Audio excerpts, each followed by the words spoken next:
All right, and we are live on Facebook. So hello everybody, welcome to another FYI webinar hosted by PALCUS. Today we will be talking about navigating the college application process. And I'm very excited about that because it is quite a process. I think it's gotten way more complicated than even when I did it. And so we're very lucky to have Kathy March here, who is a member of a Next Gen Leadership Academy. I was blanking on the name of the program. So Kathy is a part of our Next Gen group, and she volunteered to share her knowledge. And so if you know somebody that's going to be applying to college or is thinking about applying to college and needs some help, then share this webinar with them because there'll be lots of important tips and bits of advice here. Before we get started, just a couple of things. If you're with us on Zoom, then you want to ask your question in the chat box. But if you are watching on Facebook, just go ahead and type your questions into the feed, and we will capture those and try and answer them live.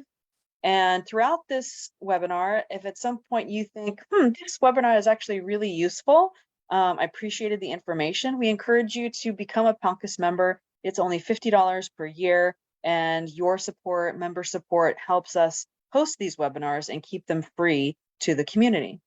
So with that, I'm going to introduce Kathy. Welcome, Kathy. Thank you so much for doing this with us. Thank you. I'm so excited to be here. And I will go ahead and share my screen and a little bit more about who I am and what what the college process looks like. Like you mentioned, Angela, the college process has changed a lot. And so this is purely informational and hopefully helpful to you all. So who I am, there's my headshot, very professional looking. Very nice. But thank you. So I was born in Portugal. I was raised in Newark, New Jersey. In Newark, I became very, very involved in school. I was kind of a super nerd, you could say. And in 7th grade, I actually got selected to be part of a scholarship program and received a scholarship to attend prep school in Concord, Massachusetts. So that really kicked off my higher education journey just a little bit earlier. So I actually lived as a boarding student since I was away from home since I was 14, basically. After attending boarding school, I went to Davidson College in Davidson, North Carolina. It's a small liberal arts school, most now famously known for our alum, who is Stephen Curry. But I received a bachelor's degree in political science and Spanish from Davidson. After some time in the legal sector, I thought I was going to go to law school. So I spent 3 years working in the legal sector in DC. I joined a national nonprofit organization called the College Advising Court. I actually served as a college advisor for 2 years in a high school in North Carolina. That really then propelled me to my interest in working in higher education and specifically thinking about how to help students get into college and then succeed in college. So that led me to Vanderbilt University, where I earned a master's degree in higher education administration. And I was very lucky to receive the PALCUS scholarship, actually, in 2017 when I was a graduate student. We'll talk a little bit more about that later, but very, very grateful for that. Since graduate school, I've had experience in various institutional contexts, and I still continue to work in higher education. And again, like I mentioned at the get-go, this webinar is really for information purposes only.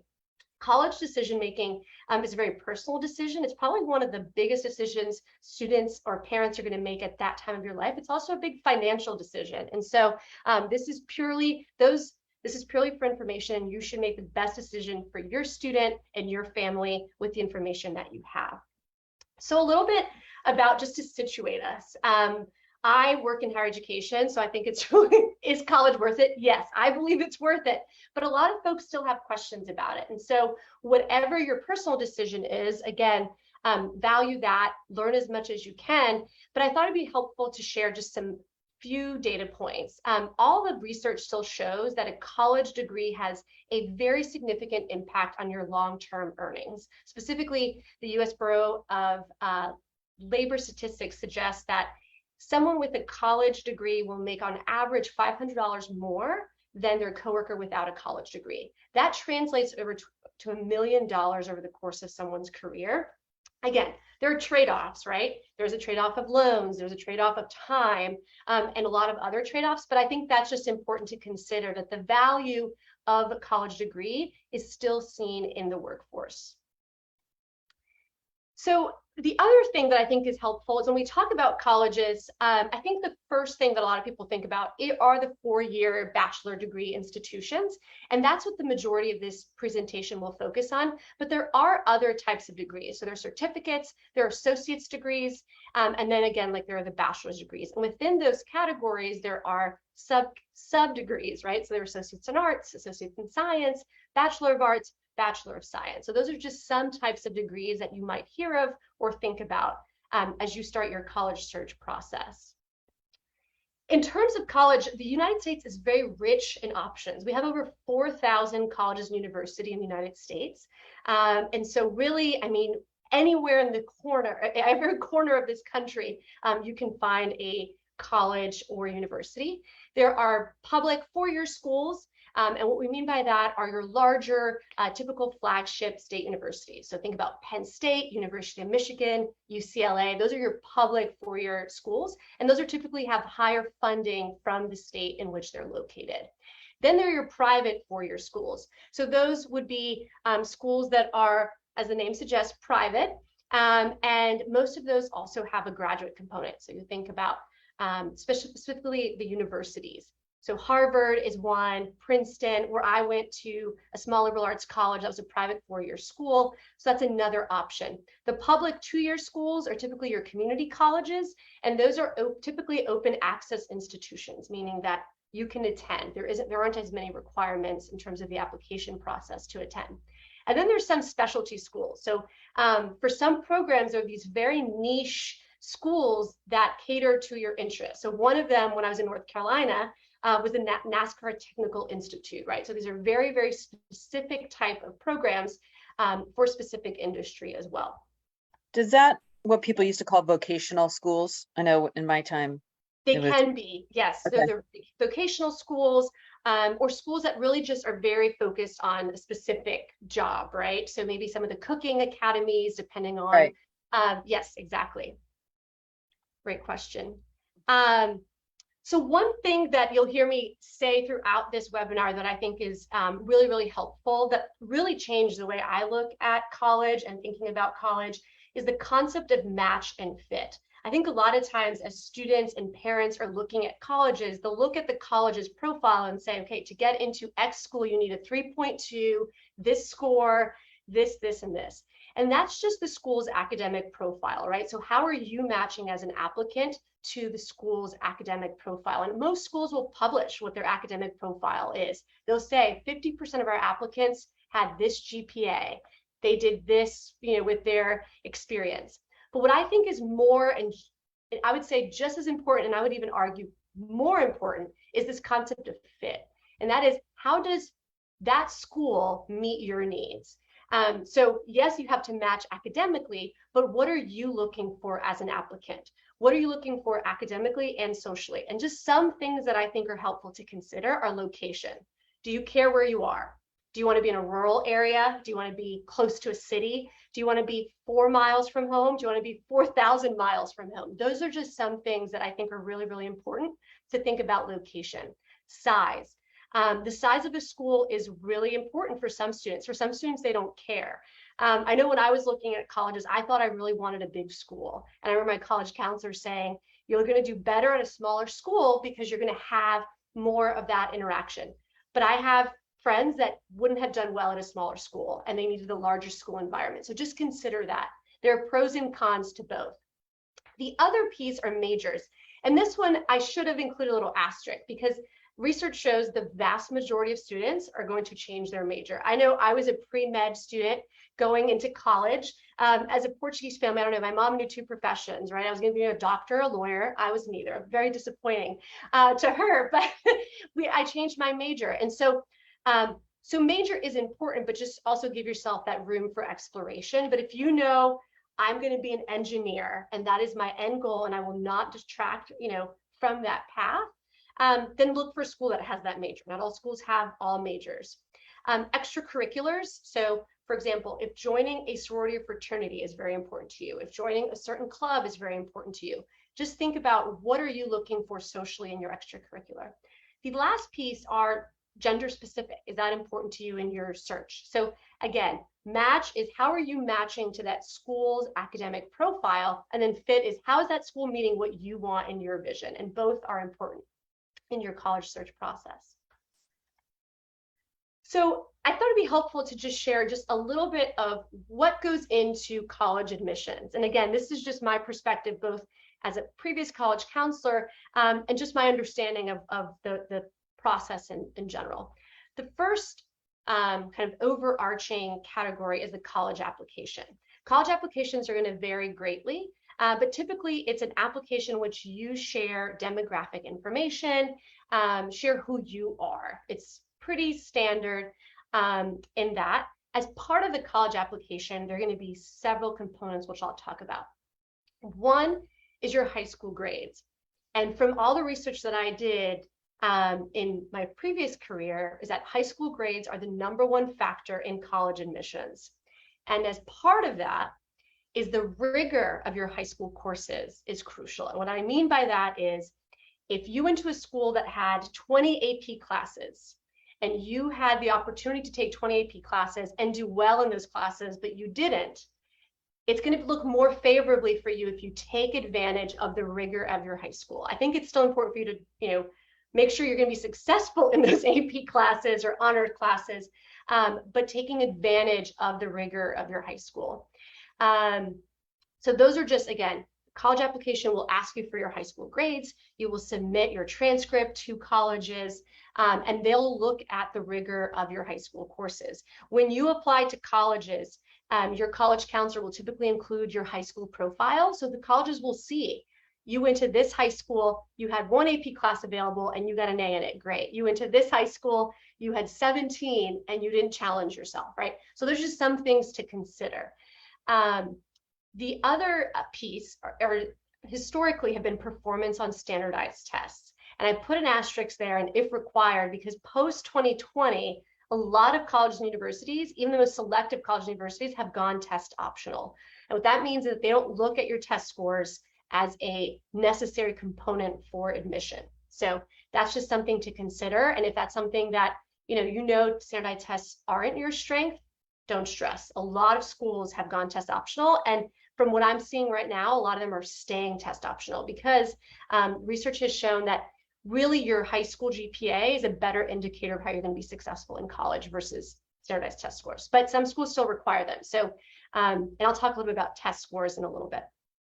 So I have a question about how you present all of this information. So when I was applying to college, I actually did work with sort of counselor that kind of helped me package all of this up, if you will. And it was the first time I'd ever heard what a resume is. And he actually helped me put together a resume. And so has it been your experience, or would you recommend a resume of sorts, right? Like if you were in student government, if you danced for the local folklore club, right? Because he told me to put all of that stuff on there, right? I was involved in Luso American. I was involved with the Festas. I was, I babysat, like all your jobs, just kind of like everything that you do to kind of your point, show that you can juggle a lot of things, but still do well in school academically. But then you also have all these extracurriculars. So what's your thought on resumes for that? Yes, absolutely. I'll talk a little bit about that too later on. Sorry. I didn't mean to jump the gun. No, I think that's great. And I think even if it's not a resume, starting a Excel document, because some schools will ask, you did this for how many hours a week for how long? And so starting a document of just tracking your involvement, as I say later on, it's actually, I think what looks the best is if you're consistent. And showing progression in that activity, right? I think that's really, really important. But like babysitting is just as important as having, or helping a family member, like keeping track of what is taking up your time and how are you sharing that in your story? Exactly like you're saying, how are you packaging that? So yeah, go Because ahead. I think people don't think about that, right? Yep. Like, why would colleges want to know that I took care of my grandmother, right?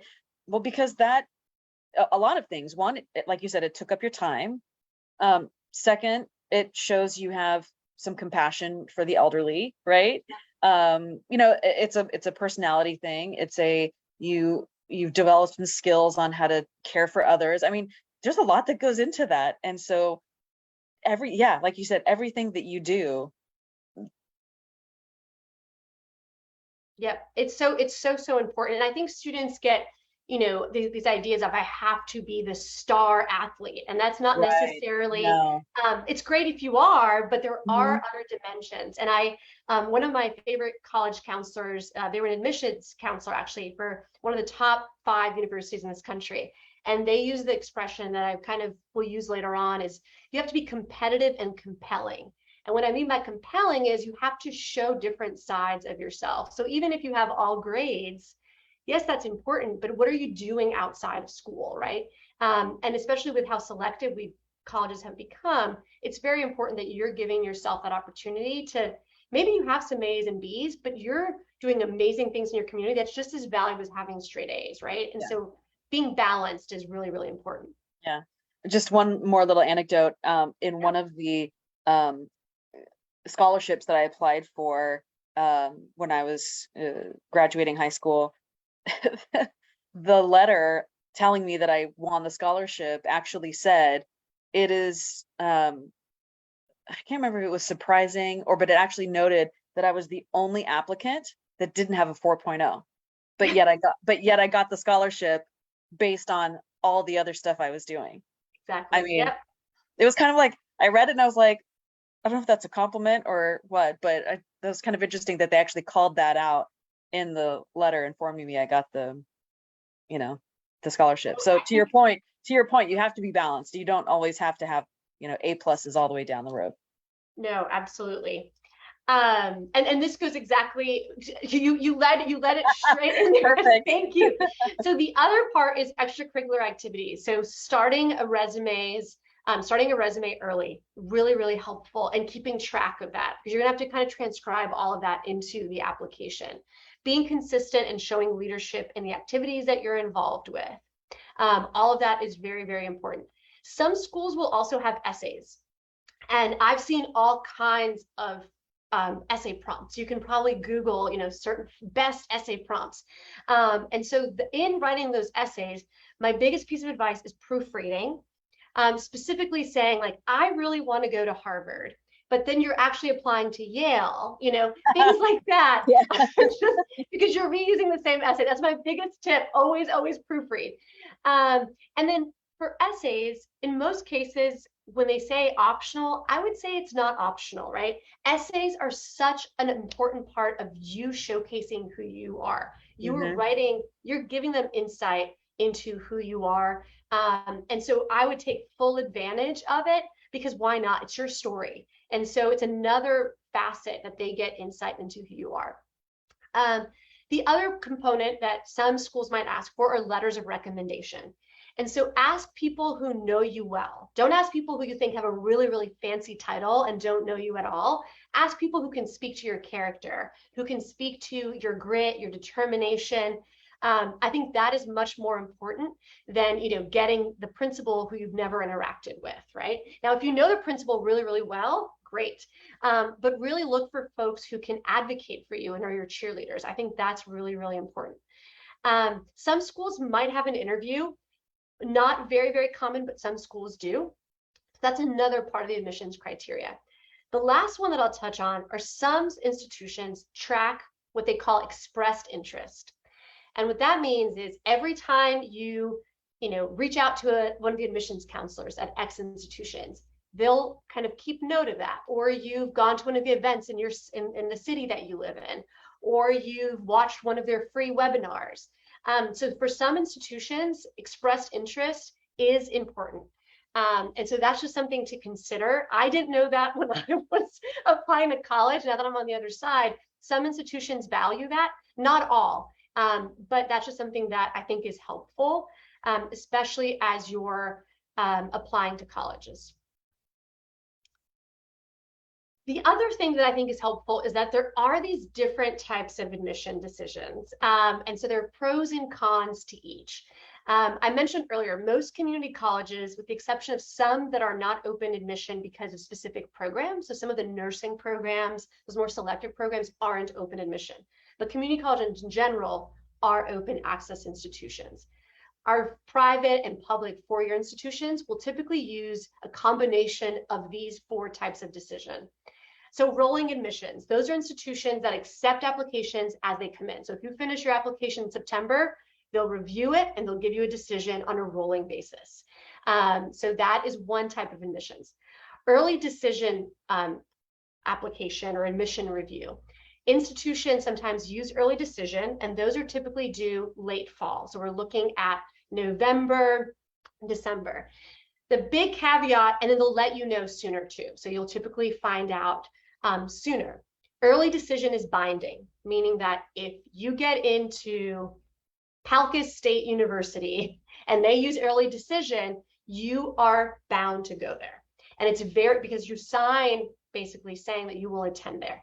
So I would say now with early decision, some schools say, you have a better chance of getting in if you apply early decision, but only apply early decision if you have the full financial picture of what that means, because you'll typically get your decision before you get your financial aid package.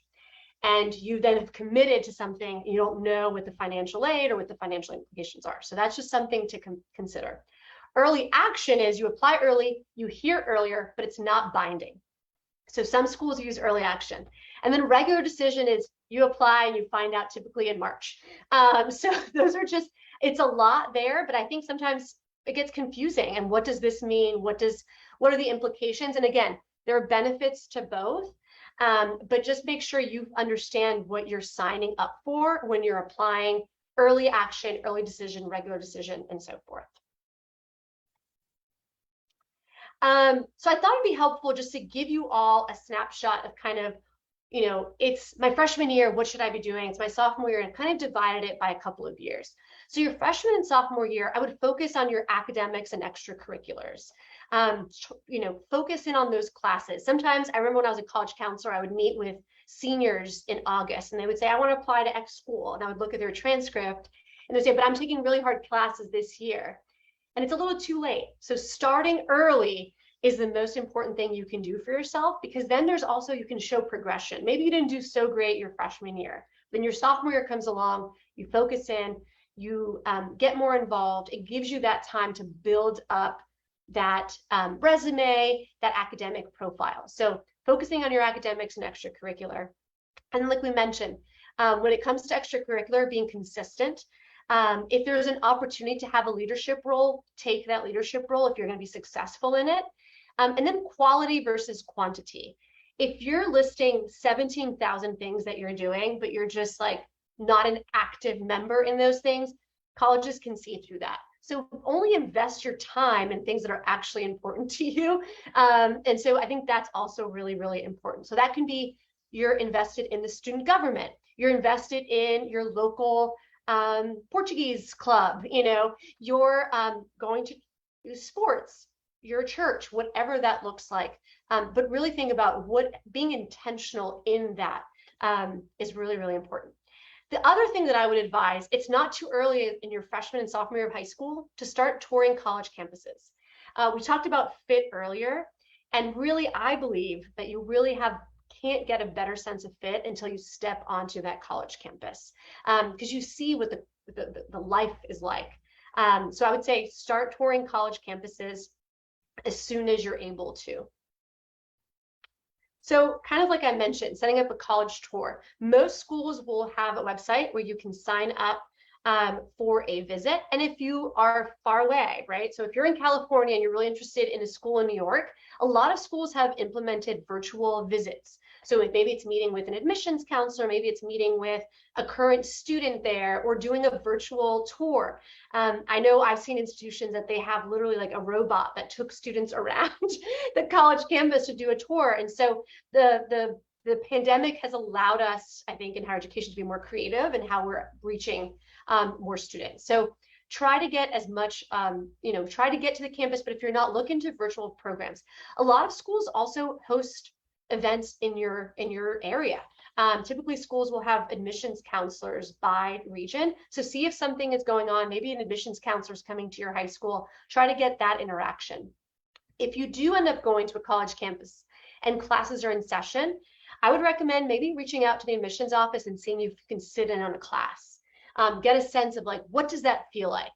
If it's a large school, did you feel overwhelmed? Or if it was a small school, I didn't want to be in that small classroom. That was too few, think about those types of things. But sitting in on a class kind of gets you a better understanding of what the academic scope will look like. Research the school beforehand. That's just, I think it's just always helpful to know what you're going into, and having some questions prepared. You're shopping for the institution. Yes, the institution has to admit you, but this is also what you need. And so think about that. You have a lot of power in this process. Some high schools will have college field trips that are typically, free or low cost. Sign up for those if those are available to you, and try to visit schools that way as well. And like I mentioned, if you meet with an admissions counselor, if they're in your area, or you go to a school, send a note of appreciation afterwards. I think that goes a long way. Like I mentioned, some of those schools that track that expressed interest, this is another plus on your application. My tip that's related to this is I would suggest and highly, highly encourage for you to make a college email account to keep track of all communication. This is also an opportunity to use a professional email account. So I think that's really, really important, because you're communicating with your potential school, right? And so you want to come off in the best light possible. So making one account that is a professional email account, but then also keeps all your emails in that one email account, I think is really, really helpful. That's just a tip that I've used and I would highly recommend. So can you give an example of professional email address versus, Fetch the King 22? Yes, exactly. Maybe, Gmail, something with like your that. name, something simple. Think about, first letter of your name, last name @gmail.com or whatever thing. But yeah, something like, Big Trouble 89, something like that is maybe not such a professional email account.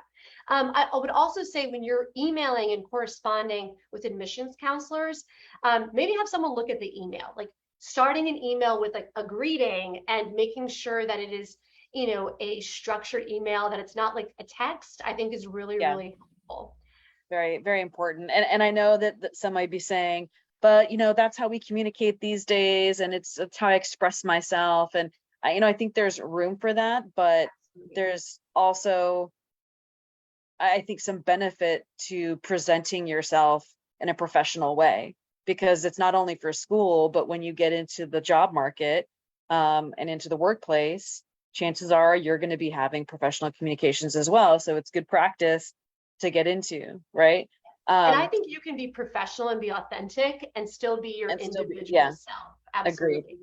Agreed. The other thing I was going to say about when you do a college tour is, if you can take, an afternoon to also tour the city or drive around the area where the college is, because you could have a beautiful campus, but if the area around it isn't so safe or isn't so great, then maybe, that's not where you want to be, or you'll end up just staying on campus all the time, right? And they're all very different. Like you have a town like San Luis Obispo, which is a college town, right? The town exists around the university versus, a university that's in the middle of New York City, right? So it's a very different feeling. A lot of, for example, for me, I looked at San Francisco State, which was very much felt like a commuter school. And I ended up going to University of San Francisco because it had that smaller, more intimate feel, right? So to your point about fit earlier, and I also just liked the area a little bit better where the campus was. So just wanted to add that as well. No, I think that's so important. I've had, students who when I was their college counselor, we take them to a school and they would say, well, I didn't like this school's dining hall food, and that's really all it took. And so whatever is important to you, but it's hard to get that sense until you step on that college campus. I know for me, I applied to 14 schools, which I'll talk later on. Did I do it extra? Probably. But I hadn't visited a lot of the schools I applied to, and I visited them after I had gotten in. And my undergrad I hadn't considered, and I ended up going there because it was the best financial fit. And then I flew there and I got onto that campus, and it was like, one of those cliche, like the sun came out and it was beautiful. And I said, this is where I'm meant to be. And so, not everyone has those moments, but give yourself an opportunity to have that moment, and just realize that even when I say that, I would have done just as well at any other school too. So there isn't, you're not like, yes, there's an opportunity to have a dream school, but give yourself many opportunities. Great. So in terms of, we talked about your freshman and junior year, so you're focused in on those academics and extracurriculars. And then your junior year grades are potentially the most important. And the reason is you apply to college typically your fall semester of your senior year. So you don't even have grades at that point when you apply. So they're really looking at your most recent grades, which would have been your junior year grades. So that's why I say that those grades are the most important. And in terms of, again, rigoring up if you're going to do well. If you decide to take tests, the standardized tests, there are just some options that you have here. So the PSAT you can take, there's the ACT and then the SAT as well. The other thing your junior year is continuing to expand on your resume and your list of extracurricular activities and continuing to keep touring those colleges. So that's just an overview of your junior year, but really your focus should be on those academics and thinking more about the college visit and what you're looking for. I mentioned the standardized test earlier. This is just a brief overview, right? So there's the ACT, there's the SAT, and then there are these SAT subject tests. And so those in some cases mostly are optional, but some institutions would require them. Again, look at every institution's specific admission requirements. Institutions are also changing literally daily what they require. And so as you go into this process, maybe what I had this today is no longer relevant. So make sure that it's applicable to your specific institution. Most cases, if these tests can add up and they can be expensive, like talk to your college counselor at school. Maybe there's a fee waiver available. I think it's really ask. Most times you just have to ask, and there are resources, but a lot of students are very scared about asking. And like I mentioned earlier, the SAT and ACT have become optional for many colleges and universities. So it used to play a big role, but in a lot of schools are no longer looking at that as part of the admissions criteria.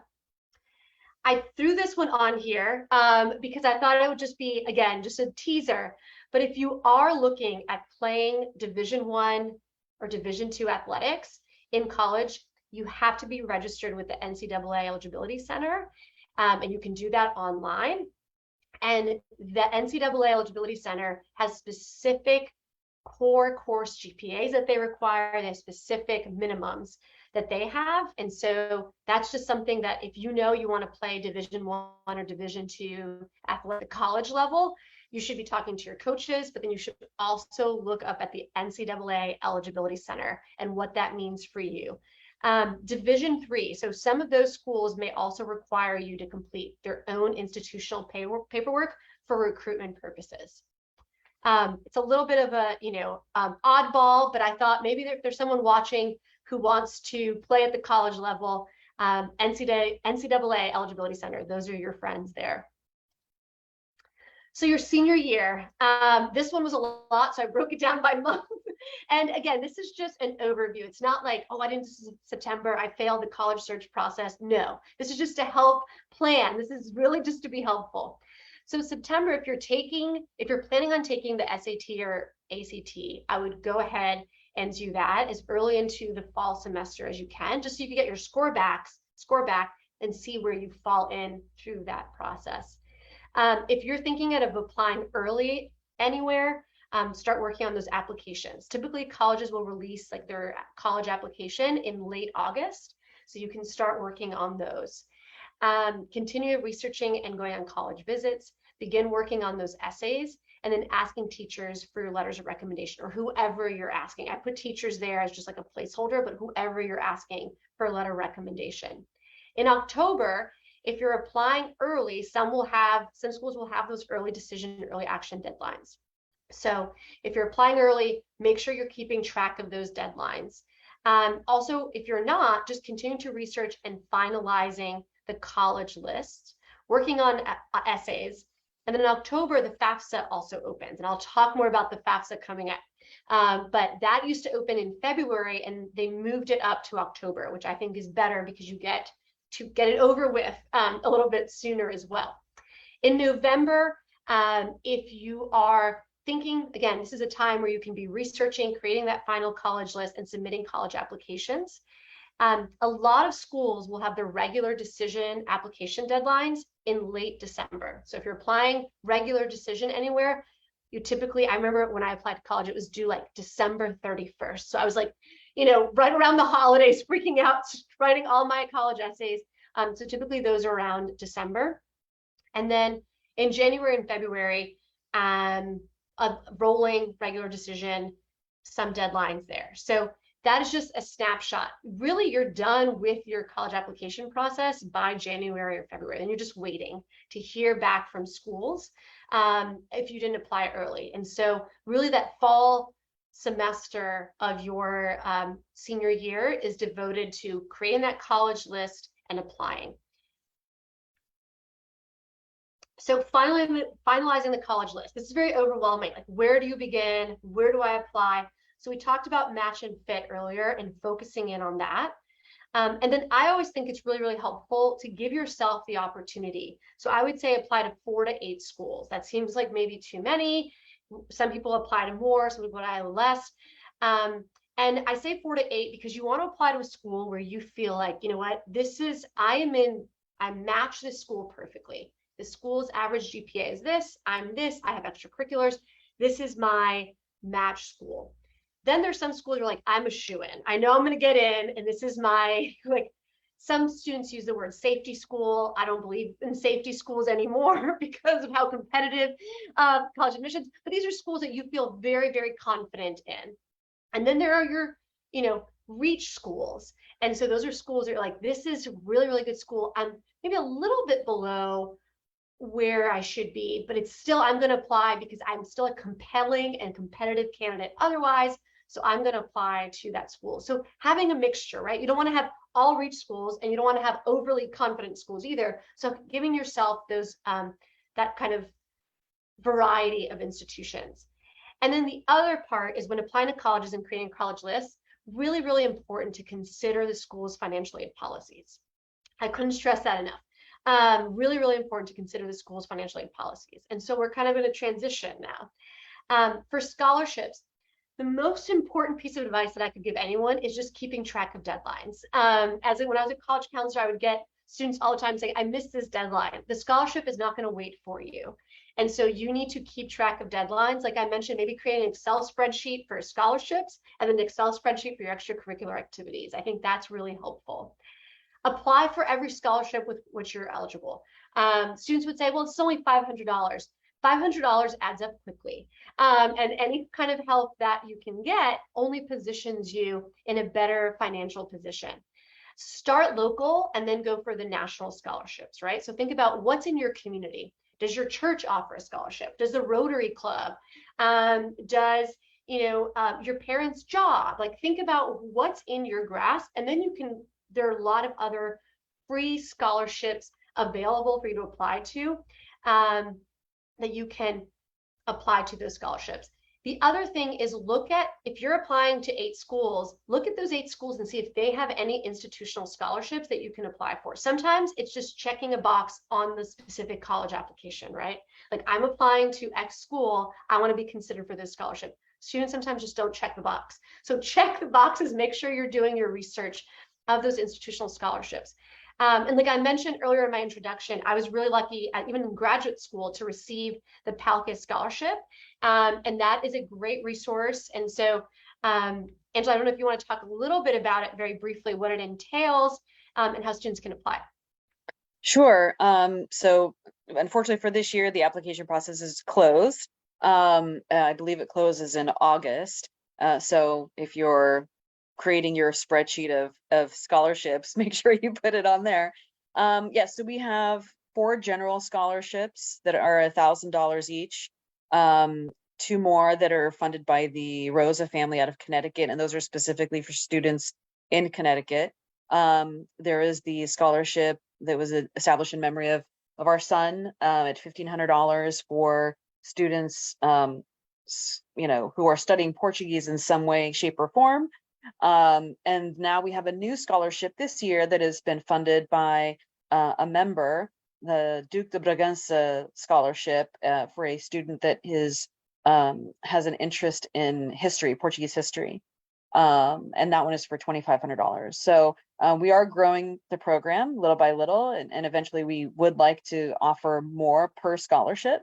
But to your point here on the slide, that those, $500, $1,000 scholarships, they do add up, especially as, books and other supplies, they cost a lot. And so even if you're just paying for the supplies, I think it's very helpful. And, you can frankly reuse some of the essays and reuse some of the letters of recommendation and reuse some of those things. It's all perfectly fine. But I think that is important. Now, I will say also, PALCUS has a database of scholarships for Portuguese students, whether some are California based, some are New York based, so there are some local, some are for specific organizations, that sort of thing. But you may be a member of these organizations, so definitely consider those for sure. Perfect. Thank you so much. Yes, I think it's so important. And one of my biggest pet peeves is I strongly, whatever you decide to do, this is not a paid webinar. I am not your paid, but I strongly discourage you to pay for a scholarship service, right? Like, there are a ton of free resources available. To pay to receive money, to me, doesn't make sense. Right. So please take advantage of all the free resources like that we have available. And wouldn't even like a high school library or the college counselor have like a binder of local scholarships, or here are the ones that most students should apply for, that sort of thing? I would imagine that they do. Yes, absolutely. Most guidance offices are probably overstaffed, but find a guidance counselor, understaffed. But yes, I remember when I was a college counselor, I created like an online website, and I wowould list all the scholarships on there, and it was an Excel spreadsheet. I probably should be plugged by Excel now, but it was. So yes, go to your college, your guidance office, your college counselor. But a lot of this information is also just literally available online for free as well. But yes, definitely ask them. And they will also typically have, a lot of schools will host like end of the year celebrations for their seniors. And so they'll have a list of like, here's what our former students received. And so that can be a starting off point as well. So we kind of alluded to this, but financial aid. So scholarships are one portion. The other portion is financial aid. And so I thought it'd be helpful just to, again, give a snapshot of some terms that might come up as you're thinking about applying for financial aid, or if you're already in the process. So the first one is called the FAFSA. And that's the free application for federal student aid. Again, that opens in October. And that's an application where you would input your information, your family's information, and based on that, the FAFSA calculates what's called the EFC, and that's your expected family contribution. And so again, this is based on information you put into this online application, and the expected family contribution is then you can send that to schools, and schools will use that to package your financial aid package. Grants. So grants are typically federal or institutional aid that you do not have to repay. And then loans are typically aid that have to be repaid. The other one that's not on here that some schools use, it's called a CSS profile. And a lot of the more selective, typically private institutions, will have students complete the CSS profile. That is just the FAFSA with a lot more, they ask for a lot more information. And the reason they do that is because some of those private schools have a lot more money to give out. And so they need additional data points from you. And so just keep track if the school requires a CSS profile and a FAFSA, or just a FAFSA. My biggest piece of advice is to complete the FAFSA, right? Even if you're like, I'm not going to get any aid, you never know. And so, and a lot of schools require a FAFSA to even, consider you for maybe institutional aid or scholarships. And so having one on file is not going to technically hurt you, right? So I would always say, complete the FAFSA. A lot of your high schools or community organizations will have like FAFSA nights where they can walk you through and how to complete it. And so that's another resource available to you as well. The other thing, again, these are just some terms that I think are helpful. Need-based awards. So these are typically awards that institutions will give out based on your EFC. So based on your need, an institution can give out an award to you. Merit-based awards are typically given out based on your application and your skill or ability. So you can get a merit-based scholarship for really high grades, or maybe you're an artist, you can get a merit-based scholarship for your art. So again, those are just different terms that I think are helpful as you're going into the process, or if you're a family member watching this, to have an understanding. Need-based, merit-based, FAFSA, CSS profile, all the terms. There are a lot of them.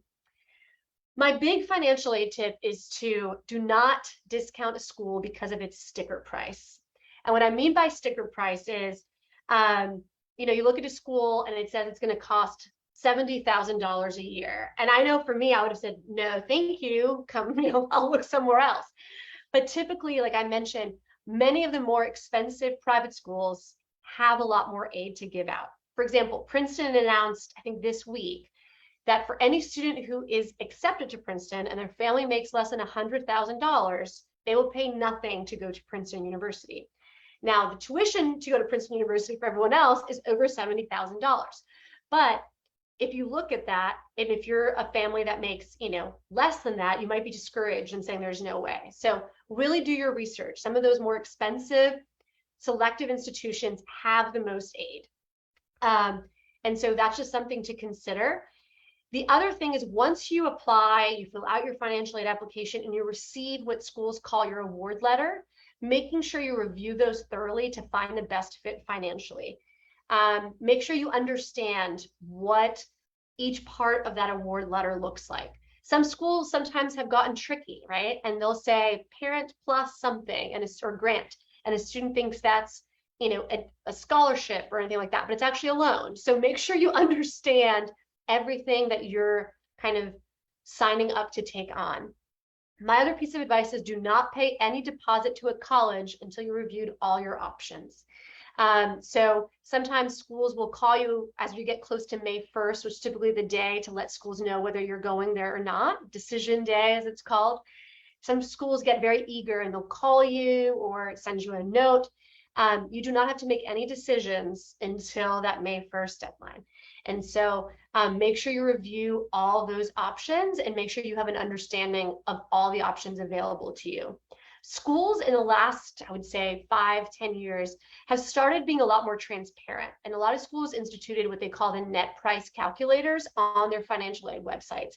You can go on, input your own financial information. It'll kind of give you a rough outline of what you're expected to pay. Now, this is not 100% concrete because that's going to be based on your EFC and the more technical portions of your financial aid background, but it just gives you a sense of what you can expect to pay. But again, I would just say do not discount a school entirely because of their sticker price. But again, going back to what I started, the most generous schools typically are also the most selective. So starting early, rigoring up those extracurricular, because you want to be in a position to apply to those schools that give really, really great aid.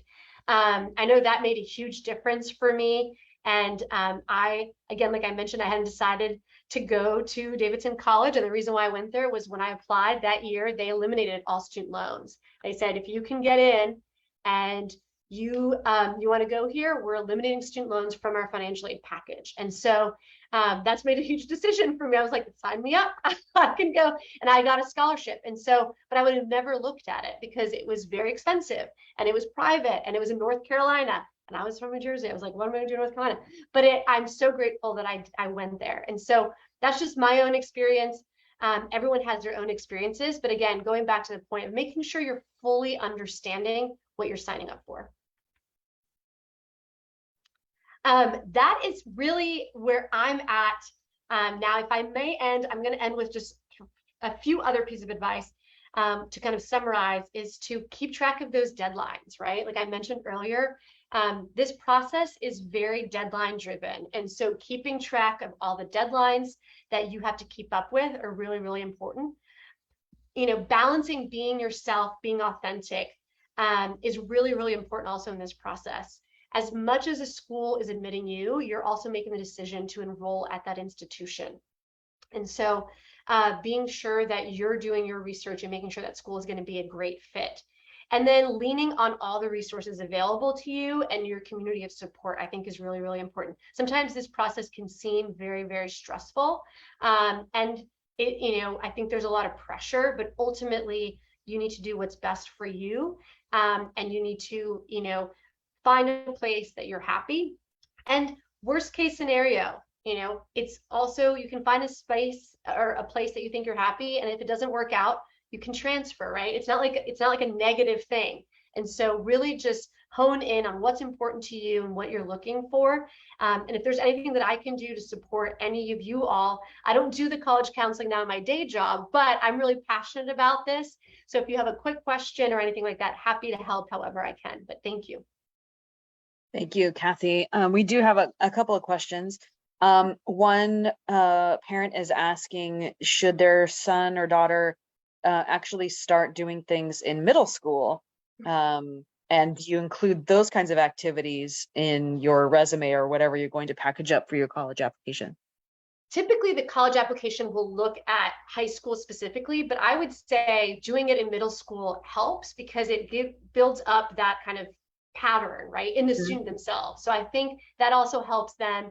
For example, if you're going to, your goal is to be an Eagle Scout, I know you have to start pretty early, right? So you have to start as early as middle school. So I think the more you can do, but do it authentically. And so I think that helps you build up leadership. It also helps you show consistency. And it can, I mean, I think you can list it as I've been involved in my church choir group for not 18 years, but that length. So if they have the capacity for it and they're passionate about it, I would say 100%, yes. Okay.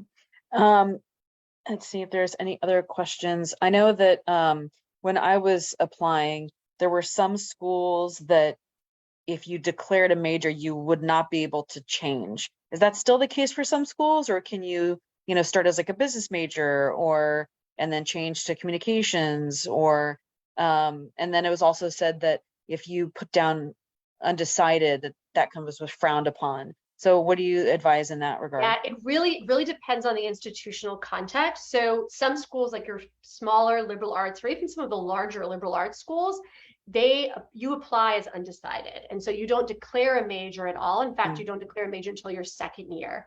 Some schools, you do have to apply into particular school within that school, if that makes sense. So for example, if you're going to be a business major at some schools, you have to apply and be admitted to the business school as an applicant. But there is no formula. Every school does it very differently. So that's something that I think would be helpful for folks to know as they're doing research, to ask. That's a great question. Am I admitted to the undergraduate college and then I declare my major, or am I admitted to a specific school? Right. Speaking of undergraduate and graduate, if you attend a school for undergraduate, does that increase your chances of getting into the graduate school of that same school? It really depends. For some schools, they do have kind of pipeline programs. And for example, some of the universities that have medical schools, if you have a certain GPA and you do this really well, it gives you a higher chance of getting into their institution's medical schools. But it really, really depends on each institution. I don't think, and some might have kind of a, again, you maintain this, you automatically get in, or it gives you an advantage. But I think it really, really, each school does it so differently throughout the country too. Okay. And then I remember we're going to have a series of these presentations, right? So you might be, oh, I have a question here that just came in. Hold on. Hold on, let me try and get that. There we go. Are there specific scholarships for kids that want to join sports teams? Yes. So as part of the NCAA Eligibility Center, certain schools can fund um, students' education basically with athletic scholarships. And so that is, again, institution. Typically, those will be Division I or Division II. And when I mean Division I or Division II, that's just at the caliber and the level and the division that that school is a member of. So yes, there are specific scholarships for that. And then they're really, you can find scholarships for anything. That's the, like when I was doing this research, I was like, there's a scholarship for someone interested in knitting. I mean, truly you can find scholarships for anything, but for athletic scholarships, that's where the NCAA eligibility comes into if you're going to play at the Division I, Division II level. Those students are recruited, they sign a letter of intent. It's very, very specific and monitored. And so that is a whole other process for the athletic component specifically. Got it. And just one last question about studying abroad. And I don't know if we're going to be addressing this in a future series, but lots of students, of course, want to study abroad in Portugal. You know, I wish I had studied abroad, but we always thought it was going to be more expensive, and we were already paying a lot for school. So when it comes to studying abroad, is it more expensive? Again, the answer is probably going to be it depends on the school. And is it something where you can do that at any point in your college career, or do you have to wait until you're like junior or senior year? Can you just kind of give a general about that? I can that? give a general overview. So I studied abroad in Argentina. So I spent my fall semester my junior year, and I lived in Argentina and took classes there and had the best time. And it was cheaper for me to do my semester in Argentina than it was for me to be on my, now for me, because I was on a scholarship, it really didn't make a difference. But I know for some of my other peers that didn't have that, it was substantially more affordable to study abroad than it was to be enrolled at our home institution.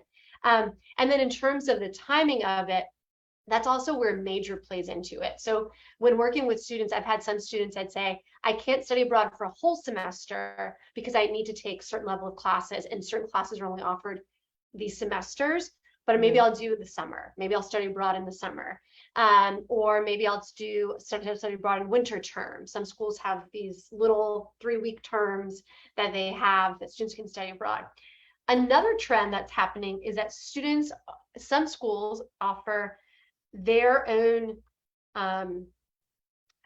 their own university abroad. So for example, NYU has a campus in London. They have a campus in other countries. So some schools have their own college programs in those different countries. And so you're studying abroad, but you're studying abroad with a professor from your home university or your home college. I did not. I studied abroad with a random program. There were students from all over the country, from the US. So that's something to consider. Do you want to study abroad with your university? Do you want to study abroad with other folks?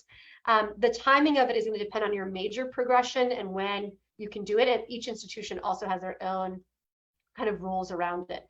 But highly recommend studying abroad. I think it gives you really, really great, like, just insight into how a different country operates typically. And also, like, I think strengthens your own perspective as a student when you come back, because you bring just different experiences to contribute to your home campus as well. Yeah, 100%. Well, we have reached our hour, and I think this was chock full of amazing information. So thank you so much, Kathy. And I hope that parents and students or aunts and uncles and grandparents, whoever's watching, if you know a student that is going to be going through this process, please share this webinar with them. It's free. There's no reason why you wouldn't want them to have helpful information that could help them in their college application process. And as I mentioned, this is going to be this is the first in a series that Kathy is going to be doing for us. So thank you, Kathy, for your time. Really love the fact that we're doing this. I hadn't seen anything like this from any of the other organizations in our community. So proud that PALCUS is able to deliver on this, and thank you for bringing us the idea. And with that, we're going to say, hope you enjoyed the time, and hope that you will join us for the next one, and the next one, and the next one, and the next one after that. And but thank you again, Kathy. I really appreciate it. No, thank you. And my last piece again, like you probably gathered from our Q&A that this is all so institution specific. So what I gave is a very overarching view, but really do your research and focus in and hone in on your own journey. But thank you so much. Thank you. And if anybody has questions, please email us palcus@palcus.org, and we will do our best to answer your questions. With that, talk to you later. Thanks, everybody. Bye-bye. Bye.